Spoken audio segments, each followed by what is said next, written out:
పెట్టి విశాఖ పార్లమెంట్ సభ్యులు శ్రీ అందు భరత్ గారి జన్మదిన వేడుకలు అంబరానంద సంబరాలతో అంగరంగ వైభవంగా ఈ రోజు విశాఖ దక్షిణ నియోజకవర్గం ఇన్ఛార్జ్ శ్రీ సుందరరావు సుధాకర్ గారు అలాగే పార్లమెంట్ ప్రెసిడెంట్ శ్రీ గండి భారతి గారు పిలుపుతో ఈ రోజు ప్రతి ఒక్కరు కూడా ఒక బ్లడ్ అంటే రక్తదానం చేసి ప్రతి ఒక్కరికి ప్రాణదానం అంటే ప్రాణదానం చేయాలని గొప్ప ఆలోచనతో ఈ రోజు యొక్క బ్లడ్ క్యాంప్ పెట్టడం జరిగింది. ఊహించిన కానీ అంటే ఎప్పుడో మేము అందరూ కూడా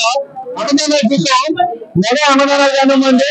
లేదా గొప్ప గొప్ప మహా అన్నదానాలు కానీ చూసాం. కానీ ఎంత భారీ స్థాయిలో అన్నదానాలకు మించినట్టుగా ఈ రోజు మెగా రక్తదానం మనకు మొదటిగా మేము 100 నుంచి 150 వస్తాయని అనుకుంటే సుమారుగా ఇప్పటికే 250 ముందుకు దాటి ఇంకా రిపీట్ చేయాలి. అలాగే రాబోయే రోజుల్లో ఇంకా అది 2 గంటలు ఇంకా 250 ముందుకు పైన ఇంకా రావాల్సి ఉన్నాయి. 500 యూనిట్ పైన నిర్వహించడం జరుగుతుంది వస్తాయని చెప్పి భావిస్తున్నాం.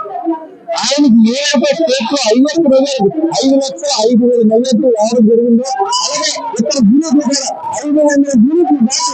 మెడికల్ క్యాంప్ లో ఈరోజు జడ్జెంట్లు 500 యూనిట్లు దాటి వస్తాయని చెప్పి మీడియా తెలియజేస్తుంటే మీరందరి తాలూకా ఆయుష్ కానివ్వండి, మీరందరి తాలూకా ఆశిస్ లైసెన్స్ కానివ్వండి రక్తదానం గారికి ఉండాలి. ఆయన తాలూకా నాయకత్వంలో రాబోయే రోజుల్లో విశాఖపట్నం